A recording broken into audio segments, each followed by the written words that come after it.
Bonsoir, bienvenue à Classico, l'émission 100% foot de Radio J, Classico épisode 6. Vous êtes de plus en plus nombreux à nous suivre à la radio et sur les réseaux sociaux tous les lundis soirs à 21h. Merci infiniment de votre fidélité. On les arrête désormais dans la rue pour leur faire signer des autographes. Salut nos experts du lundi. Bonsoir Franck Tapiro. Bonsoir, c'est vrai qu'il y a plus de monde qui nous écoute que de monde dans les stades en ce moment, il faut en profiter. Absolument, communicant et fondateur de Routspa. Je salue également Benjamin Krief depuis l'aéroport. Bonsoir Benjamin. Bonsoir. Vous êtes avocat, surtout quand il s'agit de défendre le Paris Saint-Germain. On verra ça tout à l'heure en deuxième partie. Bonsoir également à Michael Tapiro. Salut Michael. Bonsoir Steve, bonsoir à tous. Vous êtes le fondateur et directeur général de la Sports Management School à Paris. Et puis c'est le youtubeur de la bande. Bonsoir Alexandre Darmon. Bonsoir à tous, bonsoir Steve. Vous êtes journaliste notamment pour la chaîne YouTube Indécis. Et puis on a le grand plaisir de recevoir ce soir Thibaut Leplat, journaliste à SoFoot. Bonjour Thibaut. Bonsoir à tous. Ça va ? Et bienvenue à Classico. Vous contribuez à un livre qui ravira les supporters de la capitale, le livre officiel des 50 ans du PSG. On en reparlera tout à l'heure dans la deuxième partie. En attendant, cap sur l'équipe de France. Sortez vos crampons. Classico, ça démarre tout de suite. Oui, pour Ribéry qui va arriver devant Casillas. Vas-y mon petit. Vas-y mon petit N'Golo Kanté, le défensif tout-terrain de Chelsea a offert la victoire aux Bleus face au Portugal. Un beau match de Ligue des Nations qui permet à la sélection tricolore de terminer en tête de son groupe et de se qualifier pour le Final Four de l'an prochain. Alors messieurs, est-ce que vous avez été rassurés par la prestation des Bleus ce samedi ? Oui. Franck, Oui, mais il faut qu'il y ait un enjeu. En gros, quand il n'y a pas d'enjeu, on a l'impression qu'ils jouent à 30-20% hors taxe. Voilà, là, il y avait un enjeu. On a vu la vraie équipe de France. Voilà, c'est intéressant. Mais moi, ce qui m'inquiète toujours, c'est l'animation offensive. Parce que même si on a gagné en animation offensive, on a l'impression qu'il y a un mal français depuis un an, depuis quelques mois. Le PSG, la même chose. L'équipe de France, la même chose. Je sais pas, on continue à jouer au handball comme on le faisait il y a quelques années. C'est-à-dire que la balle, on la projette très vite. Et après, on reste une demi-heure en train de passer la balle comme ça. Personne rentre, personne percute. On ne tire pas de loin. C'est interdit de tirer de loin, je ne savais pas. Il n'y a qu'en France que c'est interdit. À part ça, bon, on gagne, on ne va pas se plaindre, mais en termes de qualité de jeu, on est loin de ce qu'on peut rendre de mieux. Je te trouve dur, Franck, parce que toujours. Non, mais parce que franchement, il y a eu des occasions samedi soir. Moi, plus qu'un enjeu, c'est quand il y a une équipe, en fait, que ça se passe bien. Parce que quand on compare les deux équipes, entre l'équipe qui a aligné contre la Finlande et celle qui a aligné contre l'équipe du Portugal, bon, bah, il y a 8 ou 9 joueurs qui changent. Il y a que Digne qui fait un vrai match contre la Finlande. Là, samedi soir, on avait un groupe, on avait un milieu de terrain monstrueux, mais monstrueux. Avec Rabiot. On va en parler dans quelques instants de Rabiot. Est-ce que voilà, un esprit de groupe. Est-ce que c'est le meilleur match des Bleus depuis la Coupe du Monde ? Ouais, clairement. Ouais. Clairement. Encore une fois, on ne va pas rentrer dans le détail technique. Ce qui est intéressant, c'est qu'on voit un bloc soudé, un bloc qui joue exactement de la même manière que pendant la Coupe du Monde en Russie. Mais surtout, on sent que ce sont les recettes de la compétitivité, de la gagne, de la fierté et de l'orgueil. C'est que, sincèrement, c'est un porc-épic cette équipe. Jouer contre cette équipe-là, c'est très difficile de gagner. Et surtout, on a l'impression que de toutes les manières, inexorablement, ça va finir par basculer. Rappelez-vous que pendant la Coupe du Monde, on a été champion du monde sans que les avant-centres marquent. Je pense que Giroud a marqué 0. Là, c'est le cas. Bon, c'est vrai que Martial n'a pas été en réussite, mais il y avait un gardien en face qui était plutôt très en réussite. Complètement. Et voilà. Et surtout, le plus important, mais c'est exactement comme la ceinture abdominale, on a un milieu de terrain qui, là, était exceptionnel. Thibaut Leplat, est-ce que vous avez été séduit par la prestation des Bleus, notamment sur le plan offensif ? Oui, même si en fait, je dirais que c'est plutôt un match, c'est pas vraiment un match à enjeu, en fait. C'est un demi-enjeu. La Ligue des Nations, c'était pas non plus complètement du monde. Et c'est précisément parce que c'est un espèce de faux enjeu qui fait que on a une équipe qui a joué un peu plus, qui a pris un peu plus de risques habituellement, mais qui finalement n'est pas. Moi, j'attends de la voir précisément à l'Euro. L'équipe de France de Deschamps, c'est une équipe qui, de toute façon, se définit par la compétition. Et quand elle est en compétition, elle arrive effectivement à gagner des matchs, mais elle fournit du jeu généralement dans des matchs qui ne sont pas des matchs à enjeu. Il y a eu, j'ai plus en tête quel match c'est en l'occurrence, mais qui est un match où elle a eu. Ça jouait bien, mais encore une fois, c'était un match sans enjeu, quoi. Et donc, c'est une équipe qui, quand il y a de l'enjeu, elle ne joue pas, et quand il n'y a pas vraiment d'enjeu, elle se met un peu à jouer. Donc, elle n'a pas grand-chose à perdre, en fait. Est-ce que vous avez été en même temps un petit peu déçu par les Portugais qui n'ont pas été forcément très entreprenants notamment sur le plan offensif, malgré une attaque de feu. Benjamin, on vous a pas encore entendu? Non, ils ont un petit mot sur l'équipe de France. C'est vrai que je crois que même la semaine dernière, on a dit qu'on avait un super groupe très étoffé et qu'on pouvait gagner avec n'importe quel titulaire, n'importe quel remplaçant. On a vu cette semaine que ce n'était pas vrai. On a vu qu'il nous fallait nos tauliers et il nous fallait nos tauliers à un bon niveau, à leur niveau en fait. Les tauliers, on les connaît, c'est Lloris, c'est Varane, c'est Pogba à ce niveau-là. On va en reparler plus précisément. C'est Kanté. Il nous faut cette colonne vertébrale à un bon niveau. Et on a vu contre la Finlande que quand on ne l'avait pas, ou qu'ils étaient en dessous, notamment Pogba, ce n'était pas du tout la même équipe. Et après, les Portugais, déçus, non, parce qu'ils font leur match quand même. Ils font leur match, mais on est solide. On est solide défensivement, on défend tous ensemble, on défend en bloc. Et quand il y a une occasion, on a notre gardien Hugo Lloris qui sort une parade main opposée exceptionnelle. Donc c'est aussi la victoire des cadres, hein, si je te comprends bien. C'est des cadres. Ah, mais c'est Varane, clair. Griezmann, semaine... Pogba, Lloris. C'est clair. Je regardais là les 2 titres de l'équipe à 2 jours de différence, 2-3 jours de différence. Après la Finlande, c'est une catastrophe. Ou même avant, les cadres, Varane, Pogba, on se pose vraiment la question et autres. Et là, après le match contre le Portugal, les cadres sont là. Et quand ils sont là à ce niveau-là, il n'y a pas de sujet, en fait. Il n'y a pas de débat et on est une super équipe. Le match de la Finlande, il aura servi à une chose, c'est de montrer que certains joueurs, malheureusement, ne sont pas au niveau. Ils ne sont pas au niveau de l'équipe de France. Et qu'il va falloir se poser les vraies questions à un moment donné. Je sais qu'on va en parler dans quelques minutes. Alex, qui par exemple je pense à... Honnêtement, Sissoko, j'adorais ce joueur, hein, mais il n'a plus rien à faire en équipe de France, Sissoko. Voilà. Et c'est pas grave de le dire. Il faut tourner, il faut que ça change. Il y a des joueurs, Marcus Thuram, ça a été compliqué pour lui mercredi soir. C'est mercredi soir. Mais c'était pas le plus mauvais. Hein. C'était pas le plus mauvais. Et samedi soir, il fait une belle rentrée. C'est juste que ces joueurs-là ne peuvent pas commencer un match. Il y a aussi de ça. Ils peuvent pas commencer un match en équipe de France. Thibaut, n'hésite pas à prendre la parole, Thibaut. Alors moi, ce que je suis toujours un peu, je suis toujours dur contre Deschamps, mais je n'arrive pas à comprendre quel est l'objectif en fait de l'équipe de France.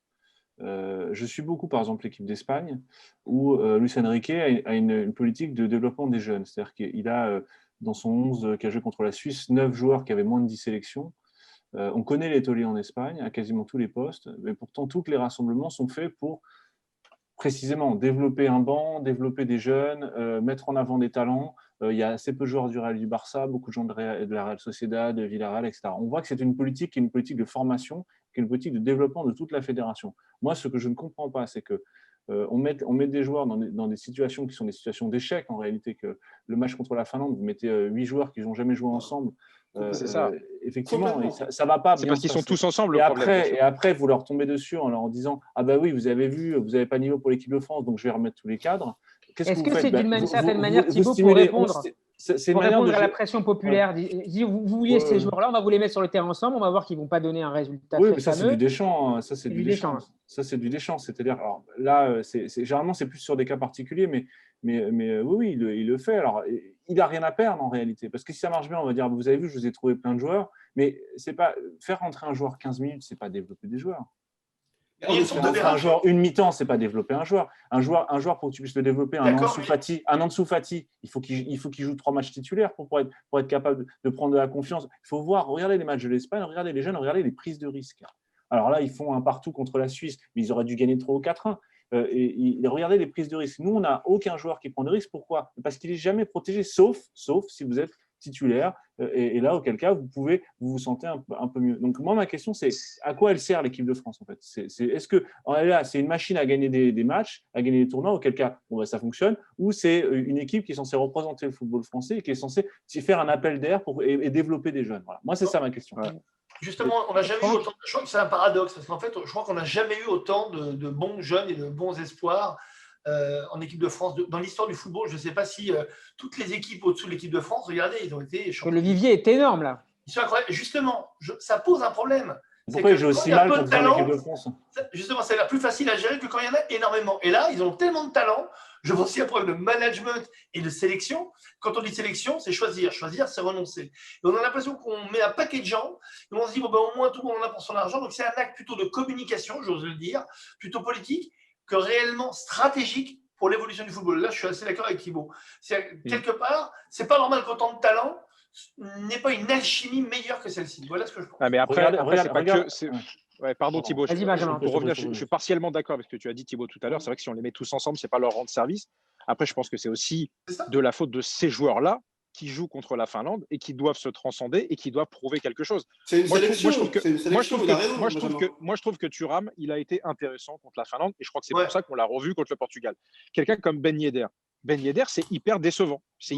Et contre la Finlande, c'est pas la première fois. En équipe de France, c'est pas la première fois. Donc c'est en ça que je dis que je suis partiellement d'accord avec ce qu'ont dit Thibaut et Franck. C'est de la faute du coach, on va dire, parce qu'ils les mettent tous ensemble. Mais après, eux, c'est des joueurs pros. Ils sont en équipe de France contre la Finlande. C'est un match amical. C'est censé être un match facile. C'est à eux de saisir l'opportunité. Ben Yedder, il doit faire beaucoup mieux. Donc c'est aussi de leur faute à ces joueurs-là. Je suis désolé. Voilà. Je voudrais juste être un peu plus prosaïque. C'est vrai que dans le calendrier, ce match de la Finlande, il est calé. Il est calé probablement avant la crise du Covid. Il est calé probablement avant tout le foutoir qui a consisté à avoir une C1 qui s'est passée au mois de juillet et une reprise qui a été très difficile. Je pense aussi que les joueurs sont complètement à la ramasse. C'est que si jamais il y a eu cette composition avec 8 joueurs qui n'ont jamais joué ensemble, avec une économie des cadres pour les faire jouer contre le Portugal, c'est parfaitement normal. Mais ça explique aussi pourquoi cette équipe elle était complètement à la ramasse. Et surtout le match qui n'allait pas. Il n'y a aucune raison de s'imaginer qu'on allait pouvoir avoir une belle équipe de France dans un match amical, sachant déjà que les matchs de Nation Cup sont des matchs quasi amicaux. Là, je vois pas. On peut pas tirer de conclusion de match contre la Finlande, si ce n'est que la Finlande a tiré son épingle du jeu. Mais alors pourquoi on fait ce match alors parce qu'il est programmé. Parce qu'il y a notamment pour des raisons économiques. Personne s'en est vraiment caché. Exactement. C'est dommage parce qu'une sélection reste une sélection malgré tout. Tous les joueurs français sur le terrain sont meilleurs que les Finlandais individuellement. Ils auraient dû se dépasser. Et on parlait complètement d'accord. Ouais, mais la réalité du terrain, ils sont plus, il n'y a plus d'essence. On parle de Sissoko, on parle de Ben Yedder, mais on peut parler de franchement, même Mandanda au cage. Je veux dire, c'est un leader. Et on sent qu'il n'est pas concerné par le match. Ce match ne servait sans doute à rien dans ces cas-là. Et il ne fallait pas le faire. On ne peut pas dire ils sont fatigués, ils font Thibaut. Il faut se rendre compte de la situation dans laquelle on est. C'est-à-dire qu'on est en train de se dire le problème, c'est qu'on a un gros vivier et qu'on ne sait pas comment s'en occuper. C'est le serpent qui se mord la queue. Ça n'a aucun sens. On a un vivier qu'on a suscité parce qu'on a un système de détection qui fonctionne, parce qu'on a des formateurs qui fonctionnent, parce qu'on a un certain nombre de structures qui ont permis de faire émerger ce vivier-là. Problème, comme à chaque fois dans le football français, quand ce vivier arrive au niveau professionnel, il se trouve confronté à des problèmes de gestion et des problèmes de structure. Et auquel cas, Deschamps, l'objectif de Deschamps, je vous dis, ce n'est pas de gagner la Coupe du Monde, c'est de se maintenir à son poste. Donc pour se maintenir à son poste, il faut amadouer parfois les journalistes, il faut amadouer certains joueurs, il faut amadouer les présidents de fédération. Il y a les élections fédérales qui ont lieu l'année prochaine. Ça, c'est un élément important à prendre en compte, sachant que Deschamps lui-même, il y a eu des rumeurs comme quoi il pourrait se présenter lui-même aux élections fédérales. Donc ça veut dire qu'il faut contenter tout le monde. Et Deschamps, ce qu'il fait, il contente tout le monde en dérangeant ceux qui finalement ne vont pas lui coûter cher s'il ne joue pas. Ben Yedder, ça ne va pas lui coûter cher de dire qu'il n'est pas adapté pour l'équipe de France. On parle d'un des plus grands talents du football français actuel. Ben Yedder, est-ce que Thibaut, il n'est pas adapté pour l'équipe de France. Est-ce que ce n'est pas justifié aussi sur le plan sportif, compte tenu des performances de certains de ces joueurs C'est pas justifié dans la mesure où tu ne sais toujours pas à quoi sert l'équipe de France. Je n'ai toujours pas compris à quoi servait l'équipe de France. Je comprends pas. C'est Deschamps, c'est très. Deschamps, c'est un problème. C'est un vieux problème. Non, mais Thibaut est dur. Ouais, attends, Alex, comme d'hab, Alex, je suis de ton côté. Attends, écoute-moi, puis tu complètes. Thibaut, je te trouve quand même dur. Je pense que Deschamps, il a une vision beaucoup plus lointaine que la nôtre et il a une vision des compétitions, comme on l'a dit tout à l'heure. Et voilà, exactement, de la gagne des compétitions. Il s'en fout des matchs amicaux. Voilà. Lui, il est préparé pour gagner la compète qui arrive et donc l'Euro qui arrive l'année prochaine. On ne peut pas dire que l'équipe de France ne sert à rien, qu'elle n'a pas de sens et que Deschamps fait n'importe quoi pour contenter les gens. C'est faux. Voilà. Deschamps, il sait parfaitement où il veut arriver, comment il va y arriver. Et j'espère et je pense qu'il va y arriver d'ailleurs à gagner l'Euro 2021. Pour une fois. Un mot maintenant, messieurs, j'aimerais qu'on s'arrête quelques instants sur un certain nombre d'individualités de l'équipe de France, notamment Paul Pogba. On a retrouvé un peu sa qualité de passe samedi soir et il s'est confié ce week-end à nos confrères de RTL et de M6. Je reprends mes sensations petit à petit, a confié le joueur de 27 ans qui a concédé néanmoins vivre en ce moment une période difficile. Est-ce que son irrégularité ne va pas finalement finir par lui coûter un peu cher en équipe de France compte tenu très protégé quand même. Je trouve qu'il est quand même assez protégé. C'est rare quand même de voir un joueur qui a aussi peu de temps de jeu en club jouer et avoir la confiance d'un sélectionneur. En général. Non, mais est-ce que ça peut durer ? Est-ce que ça peut durer, Franck ? Parce que ça pousse derrière quand même. Avec Deschamps, ça peut durer, oui. Avec Deschamps, oui. Mais dans l'absolu, non. Avec Deschamps, ça peut durer parce que c'est vrai que le rapport entre Deschamps et Pogba est fort. Mais c'est un super joueur. C'est un Oui, super mais joueur. attends, j'étais le premier. Ah Écoute, ouais. ça fait des années, je l'ai toujours défendu depuis qu'il est jeune. J'adore Pogba. C'est un Il se super passe joueur. Mais il joue peu, hein. C'est 11 matchs cette année, donc 5 seulement comme titulaire. Ouais. C'est pas top pour un milieu. Mais il a besoin de jouer, je suis d'accord avec vous, il a besoin de jouer, il va revenir, il va reprendre tout doucement son niveau. Mais on le voit samedi soir, quand il est sur le terrain et qu'il est dans son match, qu'il est avec ses copains, il y arrive. Et en plus, il a 2 joueurs sur les côtés avec lui maintenant, enfin derrière, sur les côtés, Kanté et Rabiot. Ça peut donner une triplette, mais ça, c'est un choix de Deschamps. C'est magnifique, mais c'est magnifique. C'est là où on voit que Deschamps, on en parlait il y a 15 secondes, 20 secondes, est un grand coach. Le mec se projette, il rappelle Rabiot alors qu'il s'est fâché avec lui, il le rappelle. C'est le meilleur. Et oui, et Rabiot fait un match Vous pensez que Rabiot, c'est le nouveau Blaise Matuidi sur le côté gauche de l'équipe? C'est mieux, c'est beaucoup mieux que Blaise. C'est beaucoup mieux que Blaise. Il est largement physiquement monstrueux, techniquement, il est grand, il marque tête, droit, gauche. Moi, je l'ai vu tout faire au PSG. Regardez la tête de Zlatan Ibrahimovic quand il jouait avec lui. Et regardez, ce mec, à part le petit bug qu'il y a eu en équipe de France, c'est un petit bug. Quand on a du caractère comme ça, on a toujours des bugs. Quand on en a eu, tous les grands ont des bugs. Moi, je dis que Rabiot, depuis le démarrage, est un futur pas grand, très grand. Très grand. Je me suis fait insulter dans tous les plateaux depuis 5 ans. Je m'en fous, j'assume. Et là, enfin, on voit des gens, les mêmes qui le critiquaient, dire « Oh, mais Rabiot, mais mon Dieu, mais quel talent !» Mais on le sait depuis le début, que c'est un immense talent. Capitaine de toutes les équipes de France depuis qu'il est minot. Enfin, écoutez, arrêtons. C'est hypocrite. Pour vous, c'est un titulaire. Thibaut, pour vous, c'est un titulaire? Ouais, mais depuis longtemps. Je veux dire, Rabiot, il se passe la même chose qu'avec Pogba. Et à Pogba, avant la Coupe du Monde, dès qu'il y a un match qui était perdu, c'était la faute de Pogba. Vous vous souvenez, les mêmes qu'on est censé. Mais c'est toujours pareil, je ne veux pas revenir, pas polémiquer là-dessus, c'est pas l'enjeu. Je pense que vous avez raison et qu'effectivement, ce sont des joueurs importants. Moi, Rabiot, je le connais depuis qu'il est jeune. Pareil, moi, j'avais écrit des papiers, je m'étais fait insulter sur Rabiot. Mais Rabiot, il n'y a pas besoin de le voir longtemps pour voir qu'il peut le foot, quoi. Ce qui est hallucinant, c'est qu'il soit que maintenant en équipe de France et qu'il a fallu qu'il fasse un match dans lequel il est performant pour qu'on dise « Ah, Rabiot est formidable ». Si tu connais vraiment le football et que tu as vraiment une logique de développement de joueurs, tu le sais depuis longtemps, tu n'as pas besoin de le mettre un moment dans la lumière comme ça. Mais tout le monde dit ça parce que Deschamps a dit ça, mais si Deschamps n'avait rien dit, personne n'aurait parlé de Rabiot. Mais malheureusement, Deschamps, ce que je veux dire, c'est que quand tu es dans une logique de coup, comme ce qu'est la logique de Deschamps, c'est-à-dire une logique de lumière que tu vas mettre d'un seul coup sur quelqu'un, sans une logique de développement à long terme, tu te retrouves avec des cas comme ça où moi je prends le pari que dans un mois, ce sera faute de Rabiot. Enfin, le prochain match, ce sera la faute de Rabiot. T'as raison. Il va le sortir au bout d'une demi-heure et il va l'afficher comme ça, comme il a fait avec beaucoup de joueurs. Donc moi, je sais que Deschamps, c'est un grand coach, etc., si vous voulez. Mais c'est pas parce que Deschamps a gagné des choses qu'on ne peut pas parler de Deschamps. Et la gestion de Deschamps est une gestion en termes de performance qui est excellente, mais en termes humains, pose énormément de questions. Combien de joueurs a cramé Deschamps? Combien il en a cramé? Je pense que Rabiot. Je l'ai vu faire plein de fois. Il y a plein de joueurs qui sont venus en équipe de France. Il les a fait jouer 20 minutes en fin de match, où il les fait rentrer. Il les sort à la mi-temps. Je pense à Ben Arfa parmi d'autres. Mais ça a été fait dans des conditions qui étaient des conditions abjectes. Donc Rabiot s'est dit au-delà du terrain. Rabiot s'est dit, Benjamin, juste un élément à apporter dans la discussion. Rabiot s'est dit ce week-end dans Téléfoot, surpris d'avoir été appelé si tôt, en fait, 2 ans après avoir refusé d'être réserviste pour la Coupe du Monde 2018. Est-ce que c'est son retour, et malgré ce qu'on vient de dire, il est à mettre au crédit de Deschamps? Bien sûr, Deschamps, ce qu'il a, on parle de terrain là depuis tout à l'heure, on a raison, parce qu'il n'y a que ça qui compte, mais Deschamps, il s'attache à la logique de groupe et aussi en dehors du terrain. Il y a des choses que nous, on ne voit pas, on peut pas percevoir comment ça se passe à Clairefontaine. Deschamps, ce qu'il veut, c'est des gens qui adhèrent, des joueurs qui adhèrent parfaitement à son projet d'équipe, à son projet de collectif. Et voilà, tant que tu ne rentres pas dans ce moule, c'était le cas de Rabiot visiblement, au-delà du terrain, il ne prend pas. Benzema, on en parlait la semaine dernière, c'est un super joueur, il n'est pas dans sa logique de groupe, il ne le prendra pas. Et Rabiot, tant qu'il reste dans cette logique de groupe, probablement qu'il la ferme plus, j'en sais rien comment il se comporte différemment par rapport à avant, mais tant qu'il adhère à la logique de groupe de Deschamps, il est protégé. Et Pogba, on en parlait tout à l'heure, même s'il est moins bon sur le terrain, il ne joue même pas en club, tant qu'il adhère à la logique de groupe de Deschamps et de collectif, il est protégé. Giroud, c'est pareil. Donc voilà, Deschamps, on ne peut pas dire qu'il s'est pas. Giroud, je ne suis pas d'accord. Giroud, je ne suis pas d'accord. Mais bon. Comment t'expliques qu'il est protégé depuis autant de temps alors? Comment t'expliques qu'il est protégé depuis autant de temps? Il est protégé là, mais je ne suis pas sûr qu'il fera l'Euro à la fin de l'année. On peut mettre une pièce. C'est le sens de l'ultimatum que lui a posé Didier Deschamps ce week-end, selon vous? À Olivier Giroud, oui. Oui, complètement.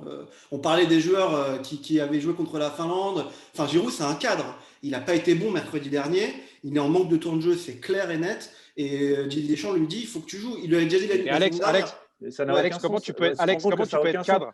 Comment tu peux défendre Giroud pendant 2 ans, qui est dans la même situation depuis 2 ans, et que parce qu'il marque.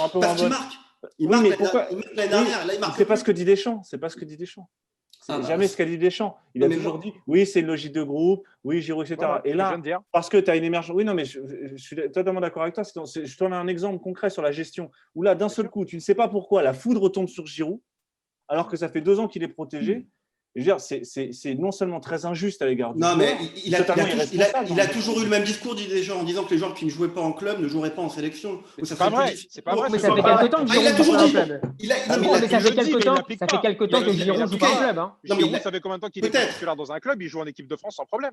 Non, l'année dernière, il est redevenu titulaire, Giroud. Il jouait pas au début. Là, ça va être très compliqué cette saison. Mais l'année dernière, Deschamps lui avait lancé le même ultimatum. Il était titulaire à Chelsea. Pour les quelques derniers mois, il avait marqué d'ailleurs. Il marquait beaucoup de buts. Là, ça va être plus compliqué parce que pour le coup, il est relégué sur le banc, complètement sur le banc. Mais donc, tu dois quitter Chelsea? Bah oui, clairement. Enfin, pour moi, oui. Mais ça fait longtemps qu'il aurait dû quitter Chelsea, remarque. Oui, il faut qu'il quitte Chelsea. On en parlait, les clubs français, il faut qu'ils se réveillent. Là, on a des clubs français, il faut qu'ils se réveillent. On parlait de Marseille et autres, de Lyon. Et qu'est-ce qu'ils font? Voilà, Marseille, ils ont besoin d'un attaquant. Giroud est sur le marché, mais il faut dépêcher un avion, un jet privé, aller le chercher. Là, il faut se réveiller, les gars. Là. S'ils nous écoutent, réveillez-vous. L'Italie, comme destination possible pour Giroud, plutôt que Marseille. Ouais, alors, à la prochaine émission, on va se demander pourquoi l'OM en est dans cet état-là. Parce que voilà, si on n'est pas capable d'aller chercher des joueurs comme ça qui sont sur le marché, c'est très bien. On préfère Luis Enrique à Marseille. C'est QFD. Ouais, mais Benjamin qui parle de l'OM, c'est exactement comme sur un plateau sur CNews avec un urgentiste qui va parler des problématiques de pneumologie. On n'est pas au Covid, on n'est pas en train de parler de Covid et de réanimation là. Michael, tu as complètement raison, je suis tout à fait d'accord avec toi, mais je pense que d'autres clubs français pourraient se réveiller et aller chercher Olivier Giroud. Franchement, il a sa place dans des bons clubs français, tu vois, qui jouent la Ligue des Champions. Regarde Bordeaux, il se passe rien à Bordeaux, c'est un club qui est mort, il se passe rien. Non, mais Giroud de l'attaque de Bordeaux, c'est beau quand même. Pour Giroud, ce sont ses dernières cartouches, c'est sa grande compétition internationale. Il a tout intérêt à prendre un club peut-être d'un moins fort registre que celui de Chelsea, au moins d'assurer des feuilles de match de manière à être sûr d'être dans le groupe. Je ne vous cache pas que connaissant la façon de gérer le groupe de Deschamps, je pense que de toutes les manières, Giroud y sera, même s'il fait des bouts de match et même s'il fait des bouts de but. Il y sera quand même. Pourquoi? Parce qu'il fait partie des cadres. Attention, il y a une chose aussi très importante, c'est qu'on voit ça de l'extérieur. Quand on gère un groupe, quand on gère des compétitions où à un moment donné, on doit monter en température à partir des quarts de finale, etc., il est très important de voir la gestion du groupe uniquement d'un point de vue des hommes et pas d'un point de vue des joueurs. Et je pense que ce sont des joueurs qui rassurent. C'est un joueur qui, même s'il ne marque pas, qu'est-ce qu'il apporte dans le groupe, Giroud? Qu'est-ce qu'il apporte dans le groupe? Sur le terrain de ses buts. Non, dans les coulisses, dans les vestiaires, au sein du groupe, qu'est-ce qu'il apporte? C'est quelqu'un d'intelligent. Super gars. Je pense que c'est quelqu'un d'intelligent, Olivier Giroud. Quand on l'entend parler, qu'on l'entend répondre aux interviews, qu'on l'entend parler avec ses copains et tout, on voit que c'est quelqu'un qui doit poser les... C'est un super coéquipier. Voilà. C'est un super coéquipier, il apporte de l'expérience. Je pense aussi que c'est un modèle en France parce qu'à l'origine, ce n'est pas un joueur qui est top niveau. Il n'a pas fait Clairefontaine, il a joué en amateur, il est vraiment arrivé en professionnel par la force de son énergie et de son travail. Et quelque part, il est très méritant et on aime bien ces profils-là. En plus de ça, je suis désolé, il fait le taf, il a livré, il a montré. Il a fait le taf. Encore un mot sur les Bleus et sur leurs attaquants. Kylian Mbappé est dit apte pour affronter la Suède demain au Stade de France. Sujet très sensible au regard de la vigilance accrue du Paris Saint-Germain. Est-ce que Deschamps doit le ménager demain ou aller jusqu'au bout de sa logique et le faire jouer comme visiblement il l'a un peu annoncé pour moi, enfin, je sais pas, mais à ce niveau-là, où il est apte et il joue, ou alors il n'est pas, tu ne le sélectionnes pas. Mais s'il est sélectionné, il est apte à jouer. Il y va, il l'envoie. À un moment, il faut arrêter. Et lui, il est là pour jouer. Lui, il vient pour jouer. Pardon? Je dis lui, Kylian, s'il vient, c'est pour jouer. Il ne vient pas pour rester dans le groupe et pas jouer. S'il est apte physiquement, je suis d'accord avec toi, il faut qu'il joue. Non. Et le joueur veut jouer. Ouais, mais il y a 2 poids 2 mesures, les amis. Il renvoie Tolisso dans son club. Quand le Bayern lui dit non, il ne prend pas les joueurs. Et là, c'est Mbappé. Bon, on le fait jouer. Alors, moi, je comprends la logique de dire. Les deux, quand même. Comment? Tu ne vas pas comparer les deux. Non, je ne vais pas comparer les deux. Mais c'est de la politique, c'est de la politique comme il le fait avec les joueurs, il le fait avec les clubs. Exactement. Alex. C'est ce qu'il fait avec tout le monde. Sauf que là, ça se voit. Là, ça se voit plus qu'ailleurs, mais c'est ce qu'il fait tout le temps, Deschamps. C'est toujours ça. Ça a toujours été ça. C'est pas vrai un que grand un politique capitaine, aussi bien qu'un grand sélectionneur, Thibaut. Mais évidemment, Pour moi, c'est sa principale qualité, c'est que c'est un grand politique. Il était déjà quand il était joueur. Il a été avec Claude Bèze, il a été avec Bernard Tapie, il a été à l'école des meilleurs, il a été à l'école de la Juve des Agnelli. Voilà, et c'est quelqu'un qui sait ce que c'est qu'un club, avec Émile qui sait Jacquet. comment ça fonctionne, qui sait que c'est des luttes d'influence et qui sait qu'il faut se fâcher avec personne, surtout. Voilà. Donc, Il il était s'est fâché entraîneur avec délégué personne. sur le terrain, il était coach, c'est lui qui organisait dans le vestiaire, en dehors du vestiaire. En fait, c'est le capitaine de la lumière et de l'ombre. Il a toujours été cela depuis Nantes. Hein. Depuis Nantes. Mais juste sur Mbappé, est-ce que ça a vraiment un intérêt de le faire jouer demain soir? Honnêtement, le mec dit qu'il est fatigué depuis le début de la saison. Ah, mais il est là, Alex. Non, mais d'accord, mais Franck il est là. Franck a raison, et si demain, tu l'as sélectionné. j'espère que ça n'arrivera pas, mais si demain il se refait un petit pépin et tout, qu'est-ce qu'on dira? Et à l'inverse, Alex, à l'inverse, si demain il se relance et qu'il montre ce qu'il n'a pas montré au PSG depuis le début, ça va le relancer. Tant mieux, t'as raison. Son modèle à Mbappé, c'est Ronaldo. Son modèle à Mbappé, c'est Ronaldo. Son objectif à Mbappé, c'est de faire ça de la carrière de Ronaldo. C'est-à-dire qu'il fait ce que fait Ronaldo. Et Ronaldo, il a toujours jamais caché ses matchs. Il a toujours joué tous les matchs, la totalité des matchs pour maintenir un rythme. Ce sont des logiques, c'est comme les basketteurs en NBA, ils sont là pour maintenir un rythme. Donc Mbappé, il veut jouer absolument tous les matchs à cause de ça. Et comme Messi, comme Ronaldo. Parce que lui, il considère que son destin, c'est le destin de Messi et Ronaldo. Après, les stats, très important, les stats pour lui. Bien sûr. Au PSG, on s'est déjà dit plusieurs fois pourquoi il ne sort pas, pourquoi il joue des matchs qui n'ont aucun intérêt. Lui, il était là, il voulait jouer, il voulait marquer autant que possible, il voulait rester jusqu'au bout sur le terrain. Donc en équipe de France, Thibaut a raison, il veut pareil. Si Mbappé n'est pas titulaire demain, il est envisageable qu'Anthony Martial soit à nouveau titulaire. Il s'est montré très mobile samedi contre le Portugal, mais il n'a toujours pas marqué une stat. Martial en équipe de France, c'est un but en 25 matchs. La stat a beaucoup été diffusée et commentée ces derniers jours. Est-ce que, selon vous, c'est vraiment une option, une alternative crédible à Olivier Giroud, compte tenu de ces stats qui sont pour l'instant un peu faméliques en équipe de France? Oui, non, pour moi, non. Pour moi, non. Vous n'êtes pas d'accord. Vas-y. Steve, ta stat, elle est pas honnête par rapport à lui. Oui, il a de mauvaises de stats de but que tu viens de nous donner. Oui, c'est sûr qu'elle n'est pas bonne. Donc, si on s'arrête à ça, on dit, bon, bah voilà, il marque pas de but, il n'est pas efficace. Mais quand on regarde son match, il a fait un bon match. Super match. Il se crée des occasions, il tape une barre. Et je trouve qu'il apporte une vraie profondeur de jeu. Il est vif. Moi, il m'a beaucoup impressionné cette année avec Manchester contre le Paris Saint-Germain. Quand Giroud ne marque pas, il peut apporter autre chose à l'équipe de France, je pense. Comme titulaire.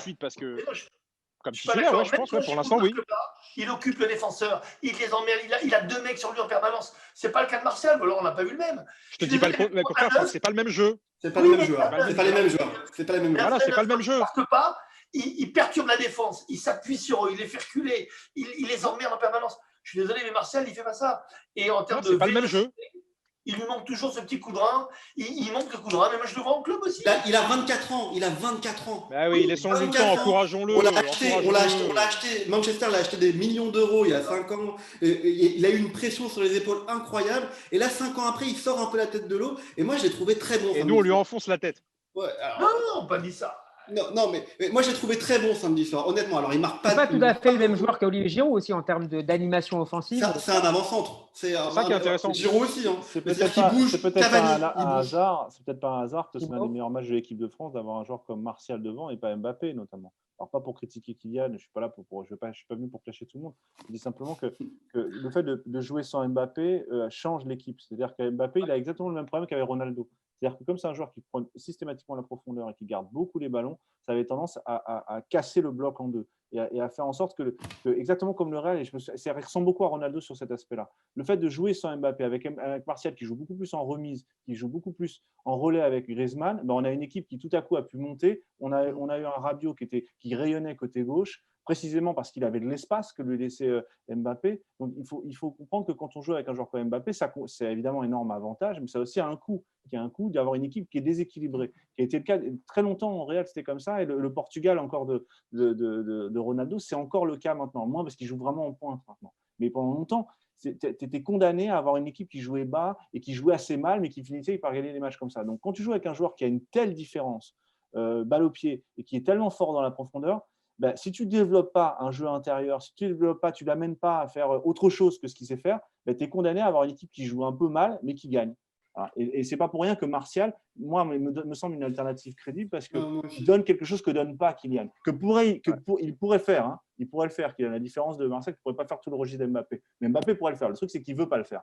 Ça, c'est encore autre chose. On va se projeter maintenant, messieurs, si vous le voulez bien, sur l'avenir. Le Final Four de la Ligue des Nations aura lieu en octobre prochain et ça promet déjà d'être passionnant. Les Bleus pourraient affronter, excusez du peu, l'Italie, l'Allemagne ou encore la Belgique qui sont en ballottage favorable. Les Belges ont battu les Anglais hier 2-0 et sont au coude à coude avec le Danemark qu'ils affrontent mercredi. L'Italie continue sur sa lancée avec une nouvelle victoire contre la Pologne 2-0. Dans le groupe 4, l'Allemagne devance l'Espagne et les deux sélections se retrouveront demain à Séville. Qu'est-ce que vous retenez d'une part de ce week-end et d'autre part, est-ce que vous considérez que les Bleus et l'Italie pourraient faire figure de favoris dans ce Final 4 à venir? Final Four. Même pas peur. Franchement, dans les équipes que tu as énoncées, je pense qu'on a peur de personne aujourd'hui. Aujourd'hui, je ne vois pas ni l'Espagne, la Belgique, l'Italie nous être supérieurs. Je pense vraiment pas. Je pense qu'on est vraiment supérieur. Encore une fois, quand on a tous nos joueurs comme contre le Portugal, on est supérieur à toutes les équipes que tu as énoncées. Hein. On n'a aucune raison d'avoir peur de personne. Avec un facteur psychologique qui est en faveur de l'équipe de France. C'est vrai qu'avant, quand on jouait les Italiens ou les Allemands, dans une moindre mesure les Espagnols, il y avait toujours un facteur psychologique qui était favorable à l'équipe d'en face. Là, aujourd'hui, je dirais qu'à un niveau de jeu égal, le facteur psychologique penchera en faveur de la France. Et on n'a absolument peur de rien. Il n'y a aucune équipe qui soit un épouvantail. Ce n'est pas forcément ce qu'on disait la semaine dernière après le match contre la Finlande, non? Oui, mais il n'était pas ce match. C'était un match pam-pam. Franchement, c'est pas les connaisseurs qui disaient ça. Par contre, ce qui m'a irrité, voilà, c'est vrai que c'est une partie un peu sensible vis-à-vis de la presse, c'est que on a fait comme si c'était un match important. On a commencé à casser du sur sur le dos de Pogba et d'autres joueurs, en sachant très très bien que c'était pas un match à enjeu. L'air de rien, il y a tellement de matchs en ce moment que l'enjeu est décisif. Voilà, dans une vraie compétition, on sait qu'ils seront là. Il n'y a pas de doute. En tout cas, si Pogba ou d'autres sont alignés, ils le seront. Et c'est vrai que face à l'Italie, la Belgique, l'Allemagne, il y a peut-être l'Allemagne. Thibaut, tu partages chez ta vie l'Italie de Mancini, par exemple. Ça ne peut pas être un outsider de ce futur Final Four? Alors, il y a une chose qui est déjà le niveau général des sélections. Et tout le monde est plus ou moins dans une phase de transition, si ce n'est la France, à part la France. La France a une équipe quasiment à 11 majeurs. On connaît déjà quasiment tous les joueurs. Les autres équipes sont encore dans une phase de construction. Donc, il ne faut pas comparer des périodes qui ne sont pas comparables, en fait. Donc, on a des équipes, l'équipe de Mancini, une équipe en construction qui demande encore de confirmation, etc. Donc, ça, c'est la première chose. Donc, la France est clairement en avantage là-dessus parce qu'elle a son 11, elle a ses joueurs, on sait plus ou moins ce qui va se passer. La deuxième chose est de dire que la France a du mal quand elle joue contre des équipes plus faibles, des équipes qui refusent le jeu. Dès qu'elle joue contre une grosse équipe ou une équipe qui n'a pas peur de jouer protagoniste et de prendre le ballon, elle est beaucoup plus à l'aise. Donc, généralement, la France est beaucoup plus à l'aise contre les grosses équipes, contre les petites. Ce n'est pas pour rien une nouvelle fois qu'on perd contre la Finlande. Les équipes les plus dangereuses ne sont pas celles qu'on pense. Donc, moi, je pense que oui, sur le Final Four, mais même d'une manière générale, en ce moment, la meilleure, je peux écouter encore les Espagnols qui en parlaient aujourd'hui, la meilleure équipe à l'heure actuelle de sélection, c'est l'équipe de France. Clairement, c'est l'épouvantail que tout le monde craint. On va continuer à parler maintenant de l'équipe de France, mais du foot féminin. Drôle de dame, fais-la sourire, au lieu de la faire souffrir. Drôle de dame, fais-lui du mal, mon ami, elle va te faire courir. C'est une drôle de dame, tu l'aimes, c'est une drôle de dame. Tu l'aimes, L'entretien accordé hier à Canal+ par la milieu de terrain de Lyon et capitaine. Impressionné de ta culture rap, Steve. C'est impressionnant, c'est vrai. Cette interview a fait grand bruit, une prise de parole qui a mis en lumière le divorce entre les joueuses de l'équipe de France et la sélectionneuse Corinne Diacre. Amandine Henry évoque un chaos total et une confiance désormais bien altérée. Le président de la Fédé, de son côté, Noël Le Graët, a réagi dans l'équipe et pas forcément dans le sens de Corinne Diacre. Être en conflit avec les meilleures joueuses de France, ce n'est pas durable. Pour ce qu'elles font depuis plusieurs années, elles méritent le respect, a déclaré Noël Le Graët. Messieurs, est-ce que le divorce est définitivement acté entre Corinne Diacre et ses joueuses? Cette histoire, Steve, si je peux prendre la parole en premier, me révolte. Je trouve que c'est une honte que des joueuses prennent à partie la presse pour dézinguer leur entraîneur. Ça fait plusieurs mois. C'est un putsch, mais c'est scandaleux. Mais on n'a pas à faire ça. On a un coach. Pas d'accord. Alors attends. Désolé, Benjamin, mais je suis pas d'accord. Alors attends. C'est ton coach, c'est l'autorité morale. Elle a des résultats d'ailleurs, ils sont très bons parce que alors il y a la Coupe du Monde, d'accord, mais depuis je crois qu'elle n'a pas perdu un match. Et tout simplement, en fait, on n'a pas à laver son linge sale comme ça en public. Qu'est-ce que c'est que d'aller pleurnicher chez Noël Le Graët? Enfin, je veux dire, pour moi, je trouve ça. Benjamin, à chaque fois que je vois les sélections, Non, je trouve ça Benjamin, incroyable. je pense sincèrement qu'à ce stade-là, c'est un lobbying de la sécurité sociale pour pas avoir 12 burn-out dans une semaine. Il y a un vrai problème de gouvernance, mais encore une fois, c'est pas du tout. J'ai rien contre Corignac. T'as raison, Franck. Mais il y a une chose importante, c'est que la 3F a fait gage de mixité avec la directrice générale, avec la secrétaire générale, qui sont toutes les deux des femmes, et donc une entraîneuse, je ne sais pas si ça se dit, mais enfin je le dis, de l'équipe de France féminine. Alors qu'avant, l'équipe de France féminine était entraînée par un homme, qui a eu d'ailleurs des meilleurs résultats. D'accord ? Donc, il y a, je dirais, une démarche politique de mettre à la tête des personnalités féminines. Là, sincèrement, quand on voit le profil psychologique en opposition avec le groupe, ça va imploser. Donc, on n'est pas du tout dans le sport. Et c'est quelque chose, ce n'est pas un serpent de mer, ça traîne depuis très, très longtemps. Il y a une vraie défiance. Je crois que ce midi, dans une radio concurrente, mais néanmoins amie, un journaliste disait que si on prend les meilleures lyonnaises avec 2-3 joueuses du Paris Saint-Germain, on a la meilleure équipe du monde. Il a raison. Sauf que là, on a Corignac qui est l'entraîneur et qui est opposé aux lyonnaises. Donc, c'est absolument inimaginable. Et surtout, on a l'impression qu'il y a une situation conflictuelle qui est absolument ingérable dans un sport collectif. Mais catastrophe.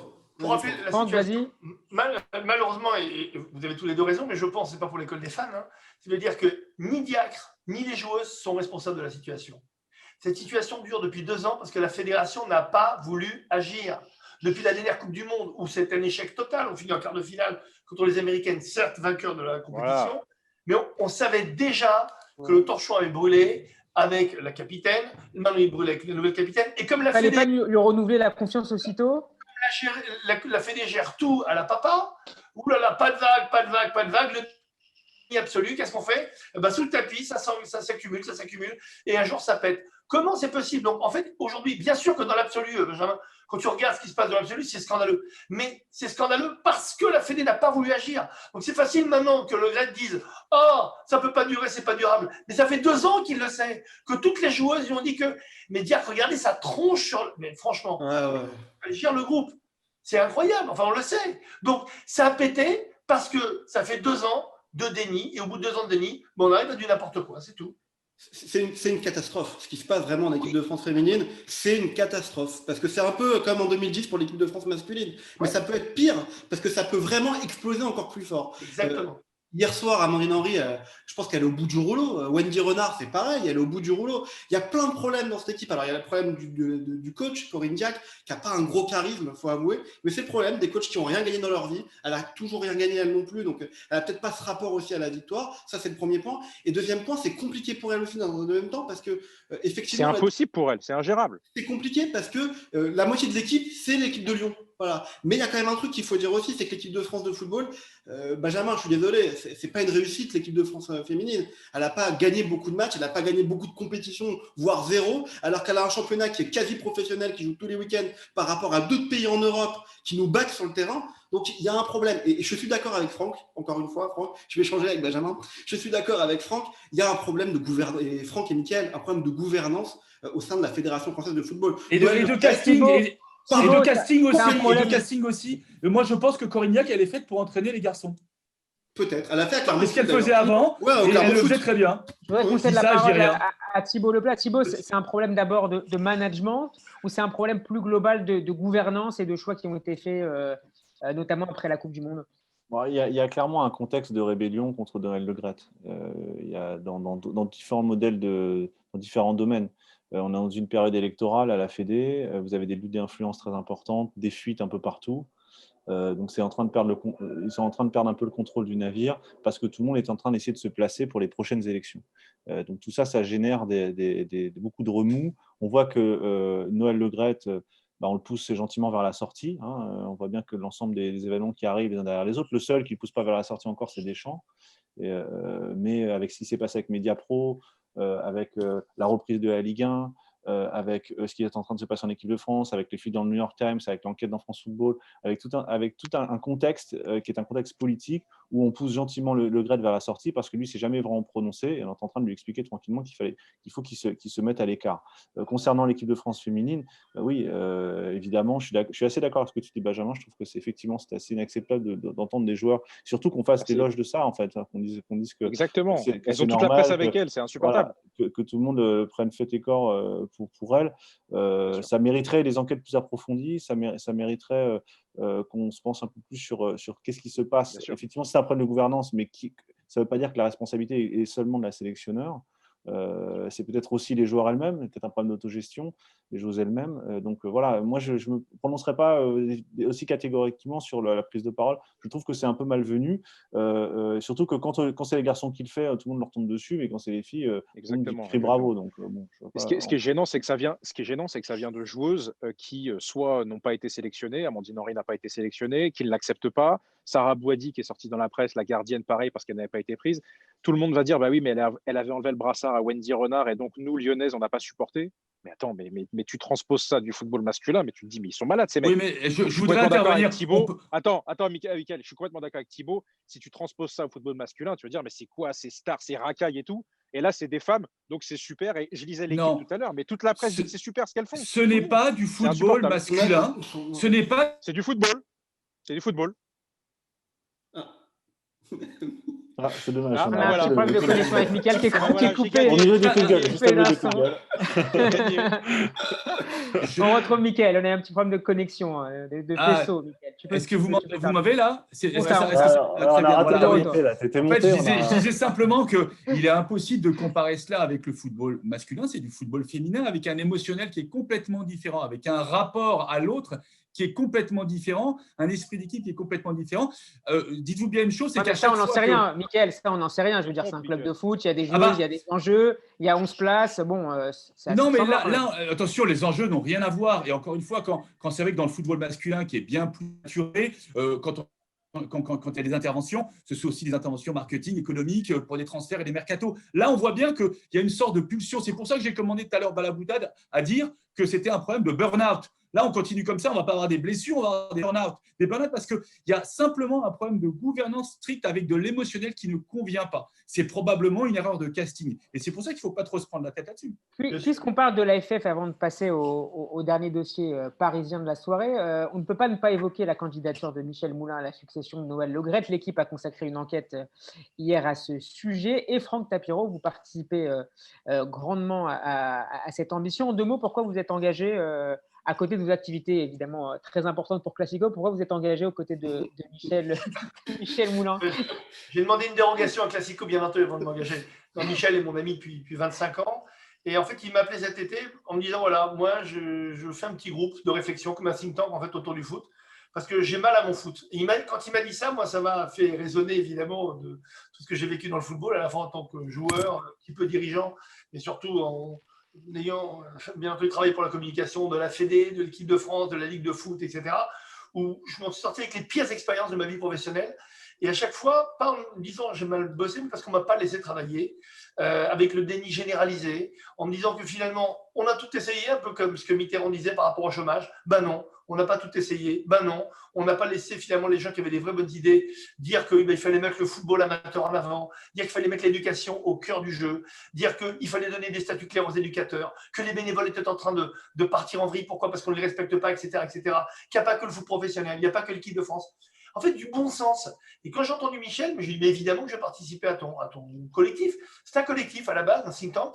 Et ce collectif commence à meuter pas mal de gens qui veulent aussi croire en la transformation profonde du football, mais qui commence par en bas, par les territoires, par les gens, par les clubs amateurs, par ceux qui vivent le foot, ceux qui font en sorte que s'il y a des Kylian Mbappé, c'est parce qu'à Bondy, il y a eu des super éducateurs. Zizou, pareil, tous les grands.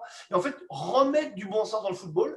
Et on a été rejoint par des anciens ministres, par David Douillet, par Bernard Swarsili, même par un rugbyman qu'on adore, un dirigeant, par Max Wazzini, qui nous amène quoi? La vision connue en marketing avec le sport du rugby, où il très loin de ce genre de thématique. Et qu'en quelques années, il a réussi à faire en sorte que le côté populaire, au vrai sens du terme, qui partent des villages jusque dans les équipes les plus connues, aide le sport dans sa pratique. Donc, on amène plein de gens différents. Il y a Christine Kelly, Isabelle Veil, il y a Jennifer Madiot aussi, qui était avant à la com du PMU.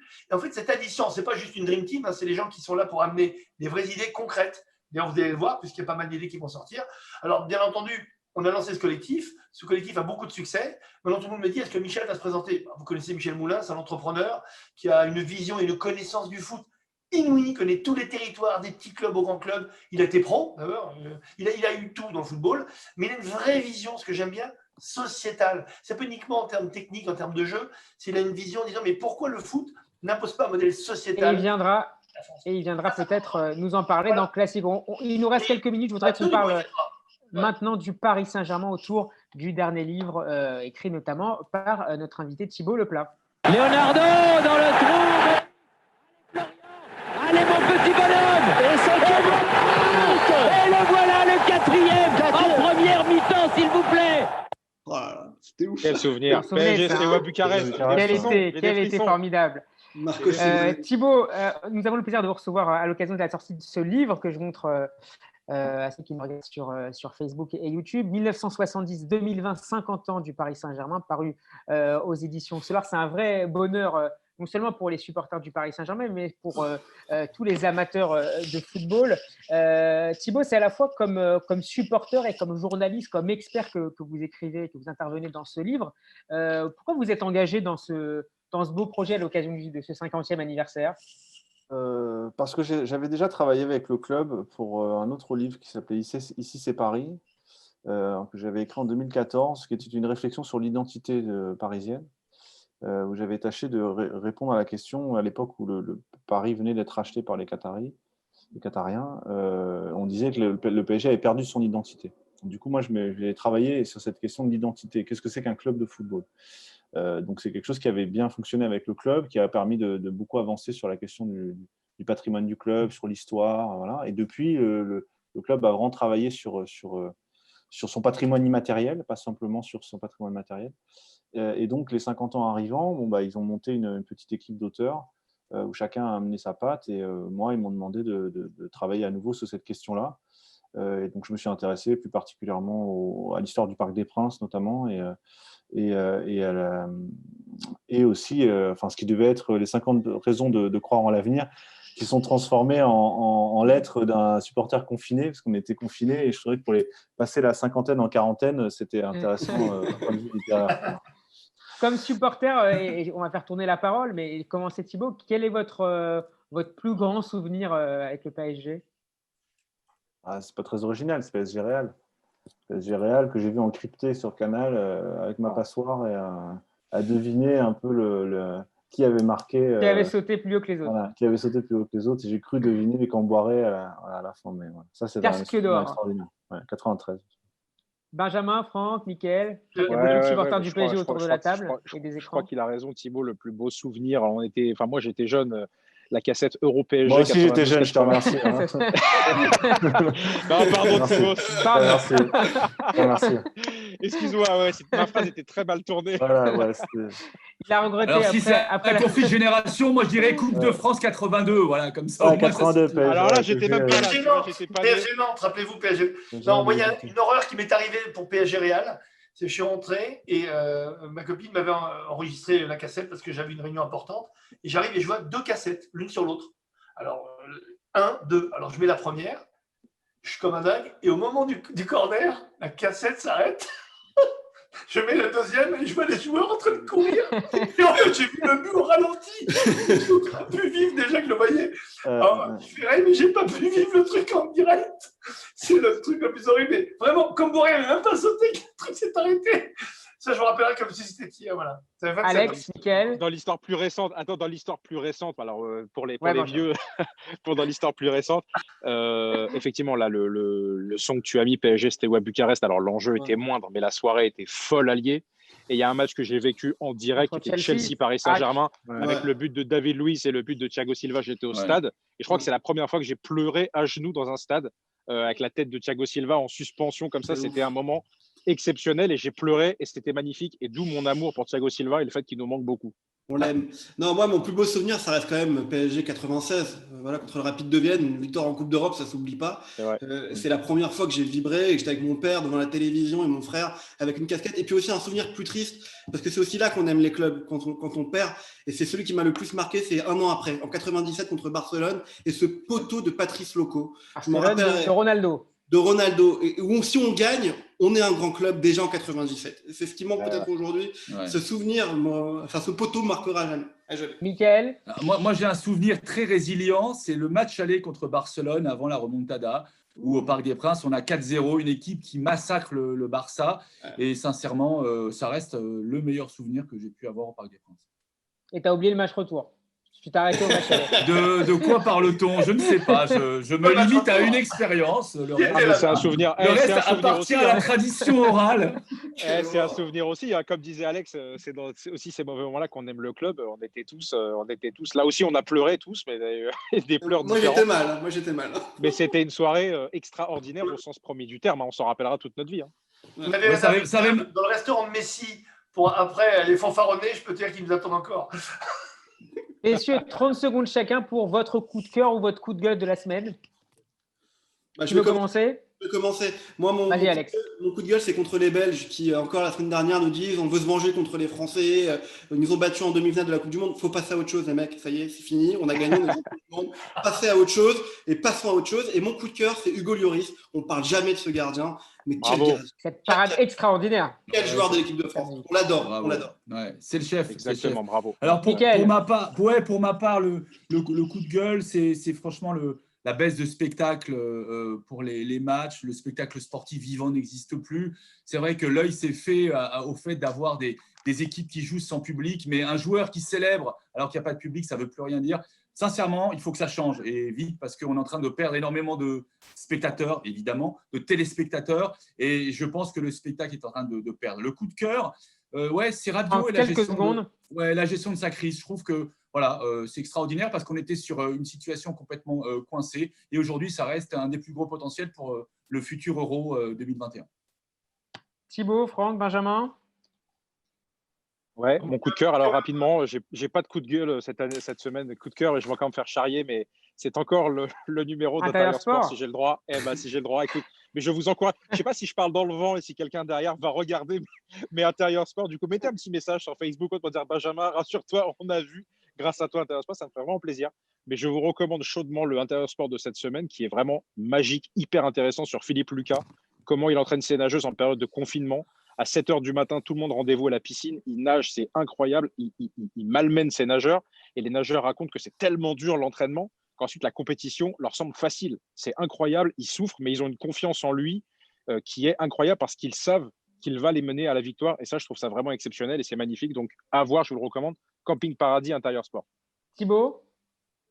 Alors, j'ai pas trop préparé, mais en improvisant, je pense que j'ai trouvé le coup de gueule. Le coup de gueule, c'est un coup de gueule plus général, plus philosophique sur l'archipélisation du football. C'est-à-dire qu'on est en train non seulement de crever les athlètes, mais là, ce qui est intéressant aussi, du coup, ce sera peut-être aussi un coup de cœur, c'est qu'on est en train de se rendre compte que les spectateurs, eux aussi, en ont marre. Eux aussi sont fatigués, eux aussi sont au bord de la blessure. Et donc, je suis content qu'enfin, on prenne en compte le point de vue de celui qui paye tous les mois son abonnement et qui en a marre de voir des matchs insipides ou beaucoup trop de matchs aussi en l'occurrence. J'ai deux coups de cœur. Vas-y. Très court, parce que je l'attends depuis toujours, j'en ai parlé tout à l'heure, qui est aussi un coup de gueule en même temps, c'est Rabiot. Comme si on découvre aujourd'hui qu'il était un grand du foot, et je suis ravi de le voir parce qu'il va être là pour longtemps. Et le vrai coup de cœur, mais ça parce que c'est l'attaquant, c'est mon coup de cœur de l'attaque, c'est le but de Riyad Mahrez de l'Algérie contre le Zimbabwe. Ouais. Je ne sais pas si vous l'avez vu. Où il s'emmène le ballon avec une espèce de sombrero, un crochet, double crochet, but du droit. Une merveille, allez le voir. C'est évidemment le Didier Roustan illustré qui l'a encore illustré sur Twitter. Messieurs, il nous envoie des buts incroyables. Il nous reste 1 minute et c'est une tradition dans cette émission, le quiz spécial capitaine du PSG autour du livre, notamment écrit par Thibaut, le livre officiel des 50 ans du PSG chez Solar Édition. Thibaut, il y a un peu d'avance sur vous, je pense, mais Il interviendra que si vous avez une grande difficulté. Première question, j'ai 17 ans quand Paul Le Guen me confie le brassard de capitaine. Sacco. Bonne réponse. Ouais. Deuxième question, c'est l'un des plus grands Brésiliens à avoir joué pour le Paris Saint-Germain. Combien de fois, bien sûr, mais combien de fois capitaine Rai a-t-il porté le brassard du PSG? Attends. 68 fois. Ah non, je reste 145. Ah, ok. Ah, non. Thibaut? C'était pas mon chapitre, donc je sais pas, je fais 640. Moi, tu poses des questions sur le Parc des Princes, je te réponds. 72. J'étais pas loin. Quel joueur a porté le plus souvent le brassard du PSG? Lama. Non. C'est pas Le Guen? Non. Fournier, peut-être? Thiago Silva. Ah ouais. 315 matchs, combien de matchs avec le brassard? En même temps, les saisons maintenant, elles ont 75 matchs, donc c'est sûr que. Ouais, c'est vrai. Pas faux. 315 matchs avec le PSG, combien de matchs avec le brassard? Il a dû en faire 285 avec le brassard, non? Quasiment, 293. Je suis le premier capitaine de l'histoire du PSG et mon fils était surnommé The Snake. Chouki, Djorkaeff. Ouais, Djorkaeff. Je resterai à tout jamais le premier capitaine de l'ère qatari le 6 août 2011 dans un match contre l'Orient. Le latéral. J'allais. Non. Quel poste il jouait, Steve? Il jouait quel poste? Défenseur. Vous venez d'en parler. Oui. Camara, non? Mamadou Sakho. Oui, Sakho. D'accord. Okay. Avant de signer à Paris, j'étais l'attaquant vedette de Bordeaux. On me surnomme l'aigle des Assassins. Paoletta. Qui était le capitaine de la finale inoubliable dont on a parlé tout à l'heure de la Coupe des Coupes en 1996? Bonne réponse, Bernard Lama. Après avoir joué pour Marseille, je suis devenu capitaine du PSG en 91. Je suis. Après Après avoir joué pour Marseille, je suis devenu capitaine du PSG Fournier, en 91. Non. Et j'ai un fils qui joue à Marseille. Germain. Bruno Germain. Et dernière question, qui était le capitaine du PSG avant Thiago Silva?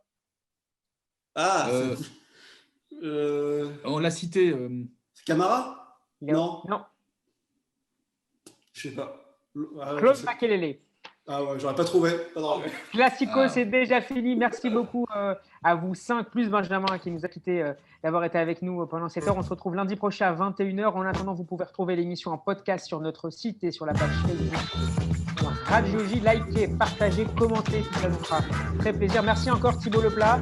Je remontre votre livre, le livre officiel des 50 ans du PSG chez Solar Édition. Tout de suite, la soirée continue en compagnie d'Avenir Azoulay pour le Festival Oriental. À lundi prochain. Au revoir.